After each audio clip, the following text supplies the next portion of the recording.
ตอะระหะโตสัมมาสัมพุทธัสสะนะโมตัสสะภะคะวะโตอะระหะโตสัมมาสัมพุทธัสสะยัสสะสัทธาตถาคเตอาจาราสุปฏิทิตาสีลัญจะยัสสะกัลยาณังอริยกันตังปะสังสิตังสังเขปสาโทยัสสัทธิอุชุภูตัญจะทัสสนังอะทลิโทติตังอาหุอโมคันตัสสะ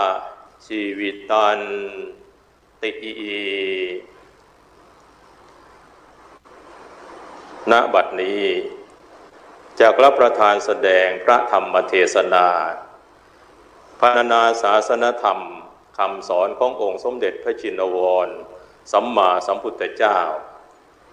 ในอโมฆะชีวิตกถากล่าวพรรณนาถึงชีวิตที่ไม่ว่างเปล่าจากประโยชน์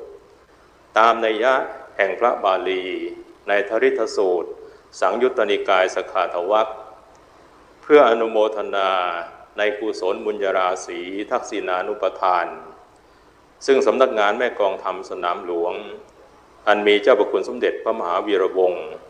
แม่กองธรรมสนามหลวงเป็นต้นเป็นประธานได้มีกัลยาณจิตพร้อมใจกันมาบำเพ็ญกุศลอุทิศวิบากสมบัติถวายแด่พระเดชพระคุณพระพรหมวชรจริยาจารย์สายฐานะมังคโรปริยธรรม7ประโยคอดีตเจ้าวาดวัดเฉลิมพระเกียรติวรวิหารที่ปรึกษาเจ้าคณะจังหวัดนนทบุรีและที่ปรึกษาแม่กองธรรมสนามหลวงผู้ถึงแก่มรณภาพไปแล้วด้วยคารวธรรมและปัจจยนธรรมตามนัยยะที่ทรงแสดงไว้ในติโรกุตกันว่าเปตานังทักขินังทัชชาปุเพกตะมนุสรังเมื่อหวนระลึกถึงอุปการคุณที่ท่านได้เคยทำไว้แล้วก็ควรถวายทักษิณาทานเพื่อท่านทั้งหลายผู้ละโลกนี้ไปแล้วดังนี้วันนี้คณะสงฆ์และคณะทายกทายิกาวัดเฉลิมพระเกียรติซึ่งมีพระเดชพระคุณพระธรรมวชิรปัญญาภรณ์เจ้าวาดวัดเฉลิมพระเกียรติเป็นต้นเป็นประธานได้รับเมตตาธรรมน้ำใจจากสำนักงานแม่กองธรรมสนามหลวงซึ่งมีเจ้าพระคุณสมเด็จพระมหาวีระวงศ์แม่กองธรรมสนามหลวงเป็นต้นเป็นประธานได้มีน้ำใจมาร่วมกันบำเพ็ญกุศลอุทิศถวายแด่พระเดชพระคุณพระพรหมวชรจริยาจารย์อดีตเจ้าวาดวัดเฉลิมพระเกียรติวรวิหารในวันนี้นับเป็นเกียรติที่มีต่อพระเดชพระคุณผู้มรณภาพพร้อมทั้งคณะสงฆ์และทายกทายิกาวัดเฉลิมพระเกียรติเป็นอย่างยิ่งพระเดชพระคุณพระพรหมวชรจริยาจารย์นั้นมีนามเดิมว่าสายศรีมงคลเกิดเมื่อวันที่22พฤศจิกายน2476ตรงกับวันพุธขึ้น5ค่ำเดือนอ้ายปีรากาณหมู่ที่3ตำบลท่าทรายอำเภอเมืองนครนายกจังหวัดนครนายกโยมบิดาชื่อนายฉุยศรีมงคลโยมบรรดาชื่อนางปร่ำศรีมงคลในวัยเด็กท่านได้ศึกษาที่โรงเรียนประชาบาลวัดท่าทรายตำบลท่าทรายอำเภอเมืองนครนายกจังหวัดนครนายกจนสำเร็จประถมศึกษาปีที่4เมื่อปี2488ต่อมาในปี2492จึงได้รับการบรรพชาเมื่อวันที่15พฤษภาคม2492ณวัดท่าไทรตำบลท่าทรายอำเภอเมืองนครนายกจังหวัดนครนายกโดยมีพระครูจรธรรมทโรวัดท่าทรายตำบลท่าทรายอำเภอเมืองนครนายกจังหวัดนครนายกเป็นพระอุปัชฌาย์และได้รับการอุปสมบทเมื่อวันที่19เมษายน2497ณวัดท่าทรายตำบลท่าทรายอำเภอเมืองนครนายกจังหวัดนครนายกโดยมีพระราชวรนายกจรูญจังกโมปริยธรรม5ประโยควัดศรีเมืองอำเภอเมืองนครนายกจังหวัดนครนายกครั้งดำรงสมณศักดิ์ที่พระปิฎกคุณาภรณ์เป็นพระอุปัชฌาย์หลังจากบรรพชาอุปสมบทแล้วพระเดชพระคุณก็ได้มีวิริยะอุตสาหะตั้งใจในการศึกษาพระปริยธรรมเป็นอย่างยิ่งจนสามารถสอบได้นักธรรมชั้นเอกเมื่อปี2495 ในสำนักเรียนคณะจังหวัดนครนายกและสอบได้ปริญญาธรรม7ประโยคเมื่อปี 2505 ในสำนักเรียนคณะจังหวัดนนทบุรีพระเดชพระคุณเป็นผู้มีปรีชาสามารถเป็นที่ประจักษ์จึงได้รับแต่งตั้งให้ดำรงตำแหน่งต่างๆทางคณะสงฆ์เป็นลำดับมาเช่นพ.ศ. 2508 เป็นเจ้าวาดวัดบางแพรกใต้พ.ศ. 2515 เป็นรองเจ้าคณะอำเภอเมืองนนทบุรีพ.ศ. 2517 เป็นพระอุปัชฌาย์พ.ศ. 2522 เป็นเจ้าคณะอำเภอเมืองนนทบุรีพ.ศ. 2528 เป็นเจ้าวาดวัดเฉลิมพระเกียรติวรวิหารและเป็นเจ้าคณะจังหวัดนนทบุรีพร้อมทั้งเป็นที่ปรึกษาแม่กองบาลีสนามหลวงที่ปรึกษาแม่กองธรรมสนามหลวงและที่ปรึกษาเจ้าคณะจังหวัดนนทบุรีเป็นต้น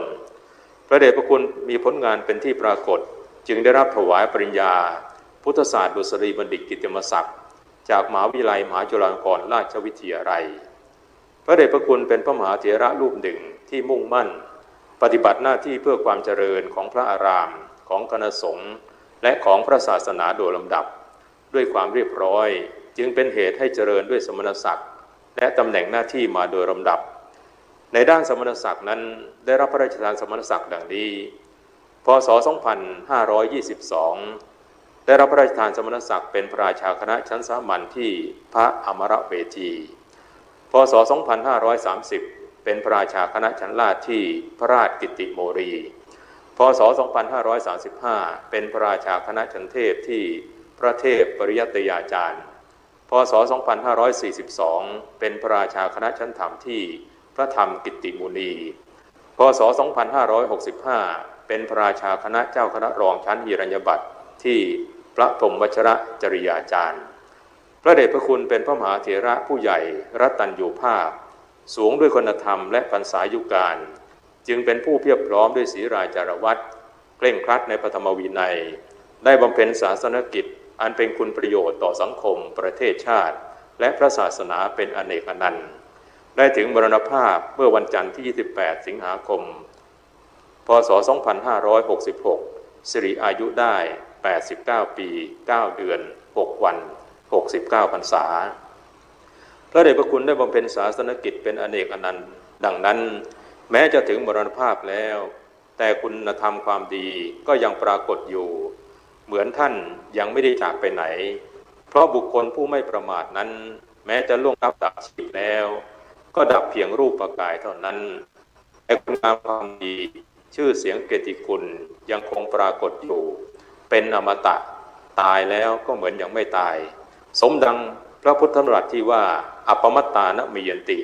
ผู้ไม่ประมาทแล้วชื่อว่าย่อมไม่ตาย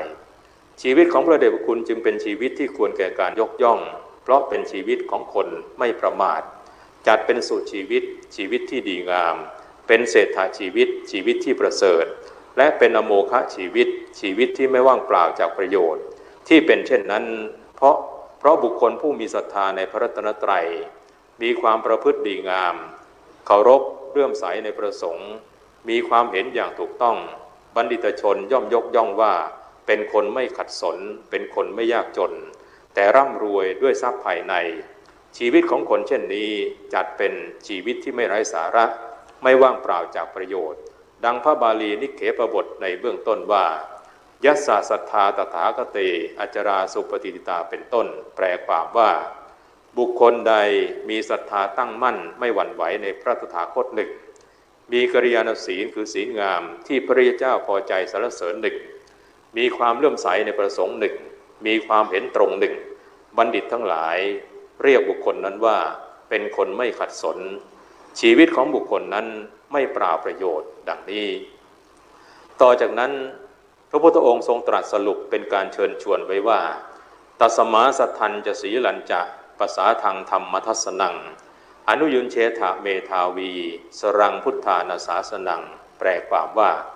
เพราะเหตุนั้นบุคคลผู้มีปัญญาเมื่อระลึกถึงคำสอนของพระพุทธเจ้าทั้งหลายพึงประกอบเนืองๆซึ่งศรัทธาศีลความเลื่อมใสและความเห็นธรรมเถิดดังนี้ตามพระพุทธพจน์บทนี้ทรงแสดงคุณธรรม4ประการซึ่งเป็นเหตุให้ผู้ประพฤติปฏิบัติได้รับการยกย่องว่าเป็นคนยากจนเป็นคนไม่ยากจนเป็นคนร่ำรวยภายใน อีกทั้งชีวิตของเขาก็จัดเป็นอโมฆะชีวิตคือชีวิตไม่ว่างเปล่าจากประโยชน์เป็นชีวิตที่ควรยกย่องสรรเสริญคุณธรรม4ประการนั้นคือ 1. มีศรัทธาในพระพุทธเจ้า 2. มีกัลยาณศีลคือศีลงาม 3. มีความเลื่อมใสในพระสงฆ์ 4. มีความเห็นตรงบุคคลผู้มีคุณธรรมทั้ง4ประการนี้แม้จะไม่มีทรัพย์สมบัติภายนอกแต่ก็ถือว่าพรั่งพร้อมไปด้วยทรัพย์สมบัติภายในที่จะใช้สร้างบุญบารมีให้ไพศาลยิ่งขึ้นไปอันเป็นเหตุปัจจัยสร้างชีวิตให้สมบูรณ์บุคคลเช่นนี้ย่อมได้รับการยกย่องว่าเป็นคนไม่ยากจนเข็ญใจเป็นคนร่ำรวยบุคคลประเภทนี้จัดว่ามีชีวิตที่ประเสริฐไม่ว่างเปล่าจากประโยชน์ดังจะได้ชี้แจงแสดงพอสมควรแก่เวลาคุณธรรมประการที่ 1มีศรัทธาตั้งมั่นไม่หวั่นไหวในพระตถาคตหรือพระพุทธเจ้าศรัทธานั้นแปลว่าความเชื่อซึ่งอาจจำแนกได้เป็น2ประการคือความเชื่อแบบมีเหตุมีผลหรือความเชื่อที่ประกอบด้วยปัญญาอย่างหนึ่งความเชื่อแบบไม่มีเหตุมีผลหรือความเชื่อที่ไม่ประกอบด้วยปัญญาอย่างหนึ่งความเชื่อนั้นเป็นเหตุให้ถือตามปฏิบัติตามศรัทธาใครก็ถือตามผู้นั้นปฏิบัติตามผู้นั้นศรัทธาสิ่งใดก็ถือตามสิ่งนั้นปฏิบัติตามสิ่งนั้นแต่ศรัทธาความเชื่อในทางพระพุทธศาสนานั้นมุ่งหมายถึงความเชื่อที่มีเหตุมีผลความเชื่อที่ประกอบด้วยปัญญาในที่นี้มุ่งถึงศรัทธาในพระพุทธเจ้าบุคคลผู้มีศรัทธาในพระพุทธเจ้าย่อมเชื่อว่าพระพุทธเจ้าตรัสรู้จริงทำให้ไม่สงสัยลังเลใจในพระปัญญาของพระพุทธเจ้าไม่สงสัยลังเลใจในพระธรรมที่พระพุทธเจ้าทรงแสดงสั่งสอนเป็นพระพุทธศาสนาไม่สงสัยลังเลใจในพระสงฆ์ตรงกันข้ามยิ่งเกิดความเชื่อความเลื่อมใสในพระพุทธเจ้าพระธรรมพระสงฆ์ความเชื่อความเลื่อมใสนี้เกิดเพราะตั้งใจสดับฟังพระธรรมหรือศึกษาพระพุทธศาสนาให้รู้ซาบซึ้งโดยเฉพาะให้รู้จักบุญบาปหรือกรรมดีกรรมชั่วยิ่งฟังคำสั่งสอนของพระพุทธเจ้าพิจารณาให้เข้าใจแจ่มแจ้งก็ยิ่งเชื่อว่าพระพุทธเจ้าตรัสรู้จริงเหมือนอย่างฟังคำสั่งสอนของครูเข้าใจแจ่มแจ้งก็ทำให้เชื่อในภูมิรู้ของครูความเชื่อข้อนี้เรียกว่าตถาคตโพธิศรัทธาแปลว่าความเชื่อความตรัสรู้ของพระพุทธเจ้าคือเชื่อว่าพระพุทธเจ้าตรัสรู้จริงนั่นเองเป็นเหตุให้เชื่อในคำสั่งสอนของพระองค์ที่แสดงบุญบาปคุณโทษเป็นต้นเหมือนอย่างเมื่อเชื่อภูมิรู้ของครูแล้วครูจะแนะนำอะไรก็ย่อมจะเชื่อเมื่อเชื่ออย่างนั้นแล้วย่อมเป็นเหตุให้เชื่อว่าบุญบาปมีจริงเชื่อว่าผลของบุญบาปมีจริงเชื่อว่าบุญบาปที่ตนทำเป็นของตนจริงอาศัยศรัทธาความเชื่อนี้เป็นพื้นฐานย่อมทำให้ดำเนินชีวิตถูกทางไม่ผิดพลาดชีวิตย่อมควรแก่การยกย่องเหมือนอย่างชายโลกเดือนชื่อว่าสุปพุทธะนายสุปพุทธะนั้นได้มีโอกาสฟังธรรมจากพระพุทธเจ้าและได้บรรลุโสดาปัตติผลเกิดความปลื้มปิติปรารถนาจะกราบทูลให้พระพุทธองค์ทรงทราบระหว่างเดินทางท้าวสักกะเทวราชทราบความคิดของเขาประสงค์จะลองใจเขาว่ามีศรัทธามั่นคงแค่ไหนจึงแสดงตัวให้เห็นแล้วตรัสบอกว่าจะมอบทรัพย์สมบัติให้มากมายเพียงแต่ขอให้นายสุปพุทธะประกาศเลิกนับถือพระรัตนตรัยเท่านั้นนายสุปพุทธะนอกจากจะไม่ยอมรับแล้วก็ได้ตำหนิท้าวสักกะเทวราชนี่คือศรัทธาที่มั่นคงไม่หวั่นไหวในพระพุทธเจ้าพระเดชพระคุณพระพรหมวชิรจริยาจารย์มีศรัทธาอย่างมั่นคงในพระพุทธเจ้าเห็นได้จากการเข้ามาบวชในพระพุทธศาสนาตราบจนสิ้นอายุไขในระหว่างนั้นก็ตั้งใจศึกษาปฏิบัติยึดมั่นในหลักพระธรรมวินัยพร้อมทั้งทำหน้าที่เผยแผ่ธรรมของพระพุทธองค์อย่างสุดความสามารถนี่แสดงถึงความศรัทธาอย่างไม่หวั่นไหวในพระพุทธเจ้าซึ่งเป็นคุณธรรมประการแรกคุณธรรมประการที่สองมีกัลยาณศีลคือศีลที่งดงามศีลคือการควบคุมกายวาจาให้เรียบร้อยไม่ก่อโทษแต่กัลยาณศีลแปลว่าศีลงามหมายถึงควบคุมกายวาจารวมทั้งใจให้สงบเพราะใจนั้นเป็นสิ่งสำคัญทำดีพูดดีหรือทำชั่วพูดชั่วล้วนเกิดมาจากใจทั้งสิ้นหากใจสะอาดสว่างสงบไม่ถูกความโลภความโกรธความหลงซึ่งเป็นส่วนของมโนทุจริตครอบง ย่อมเป็นเหตุให้รักษาศีลได้อย่างยั่งยืนมั่นคงเช่นศีลห้าเมื่อใจมีเมตตากรุณาย่อมเป็นเหตุให้ไม่คิดเบียดเบียนทำร้ายกันเมื่อใจมีสันโดษยินดีพอใจในสิ่งที่ตนมีในสิ่งที่ตนเป็นในสิ่งที่ตนได้เห็นโทษของมิจฉาชีพเห็นคุณของสัมมาชีพย่อมละเว้นอธินาทานได้สิ้นเชิงเมื่อมีการมาสังวรมีสติควบคุมตัวเองระวังตัวเองซื่อสัตย์พอใจกับคู่ครองของตนย่อมทำให้ไม่ล่วงละเมิดในกาเมสุมิจฉาจารเมื่อรักความสัตย์ความจริงย่อมไม่หลอกลวงกล่าวเท็จ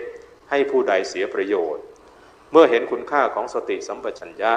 เห็นโทษของการขาดสติสัมปชัญญะย่อมไม่กล้าที่จะเกี่ยวข้องกับสิ่งเสพติดให้โทษพฤติกรรมอย่างนี้จัดเป็นกัลยาณศีลที่พระริยเจ้ายกย่องสรรเสริญ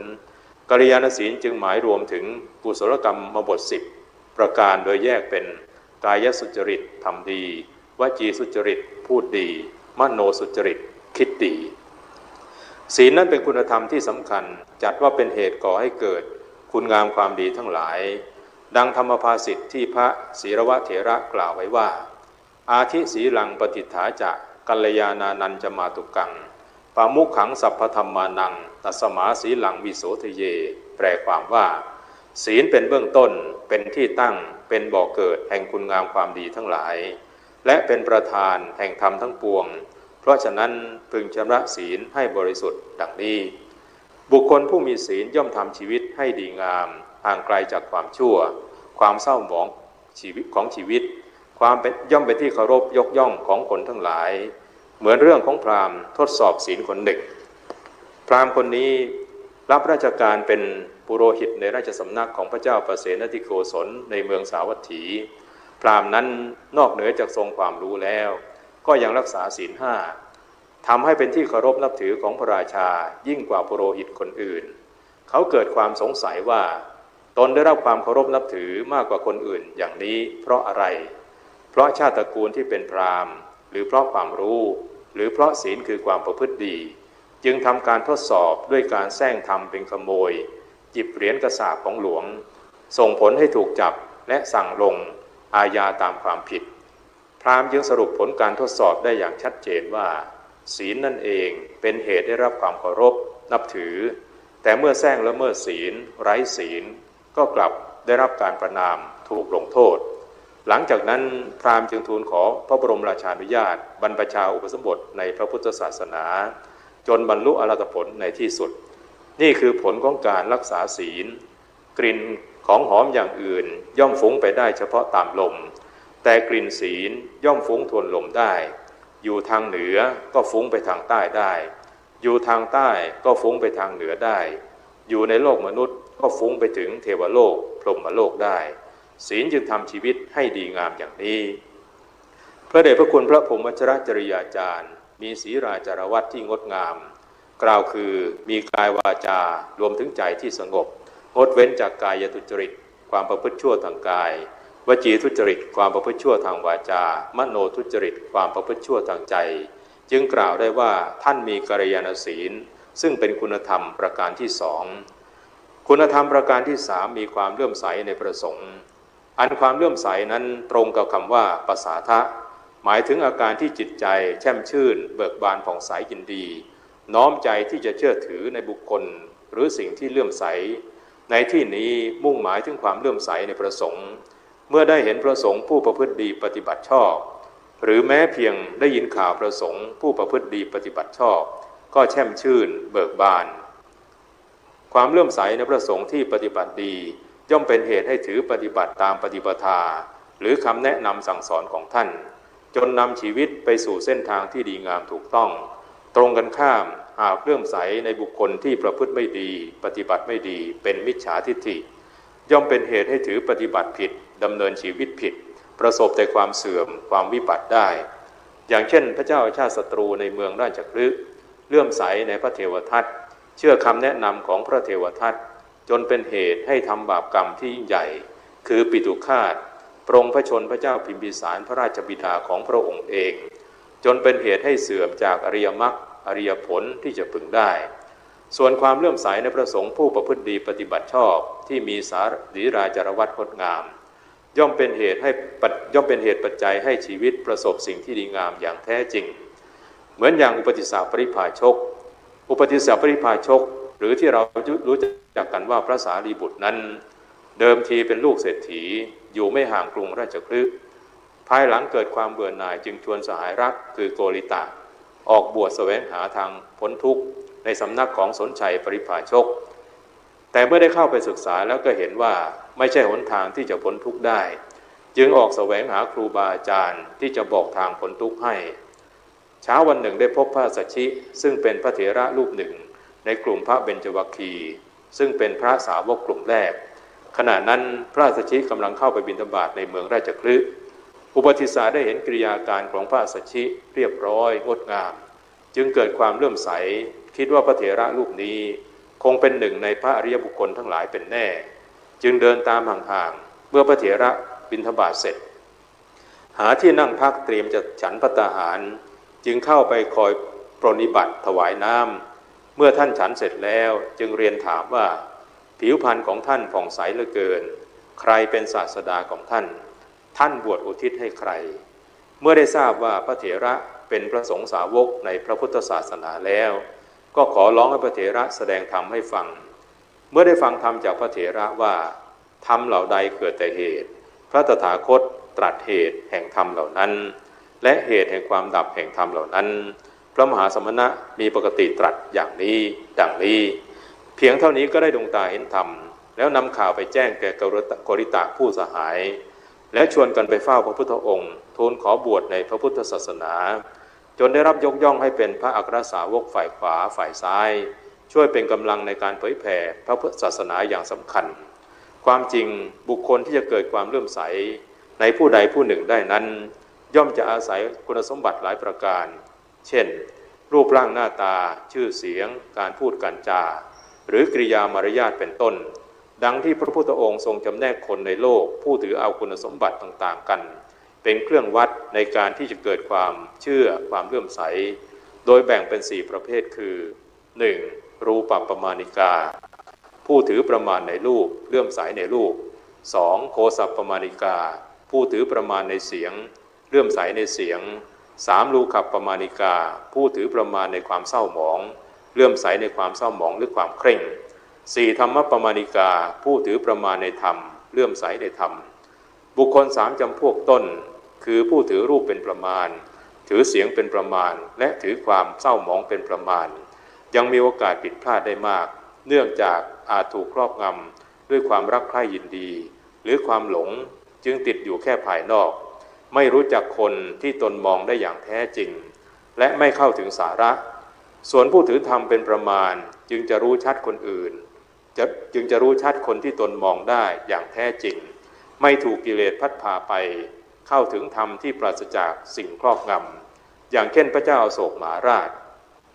พระเจ้าอโศกมหาราชพระมหากษัตริย์ผู้ยิ่งใหญ่ในชมพูทวีปจากเดิมที่ทรงเป็นพระเจ้าแผ่นดินที่มีความดุร้ายและโหดเหี้ยมอย่างยิ่งแต่เพราะทรงเลื่อมใสในนิโครธสามเณรจึงเป็นเหตุให้ทรงหันมานับถือพระพุทธศาสนาอย่างมั่นคงทรงเป็นกำลังสำคัญในการส่งเสริมและเผยแผ่พระพุทธศาสนา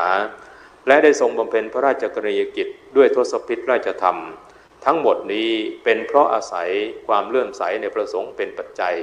จึงเปลี่ยนแปลงชีวิตให้ดำเนินในทางที่ถูกต้องได้พระเดชพระคุณพระพรหมวชรจริยาจารย์มีความเลื่อมใสในพระสงฆ์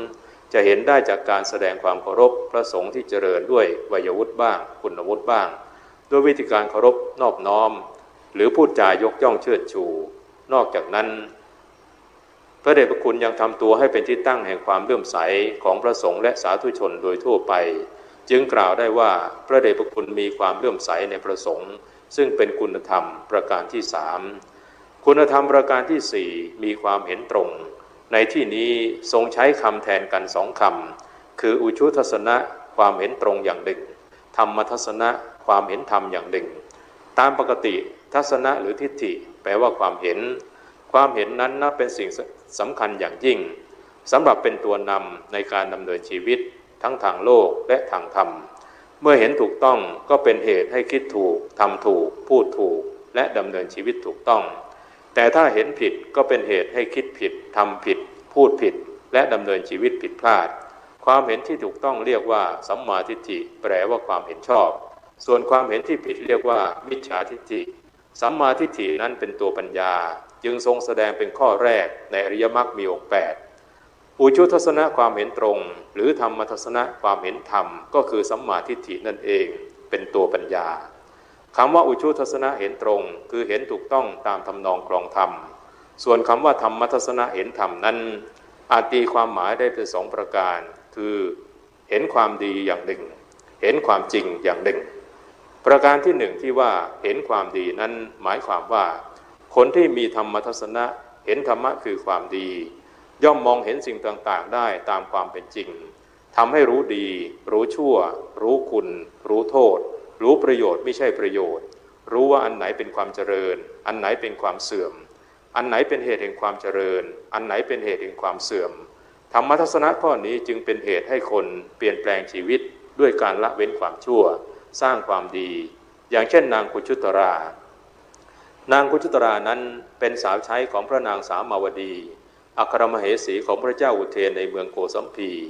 ตามปกติเคยยักยอกเงินค่าดอกไม้ของพระนางสามาวดีวันละ4 กหปณะแต่หลังจากได้ฟังธรรมจากพระพุทธเจ้าได้ดวงตาเห็นธรรมก็ทำให้พฤติกรรมเปลี่ยนไปไม่กล้าทำความชั่ว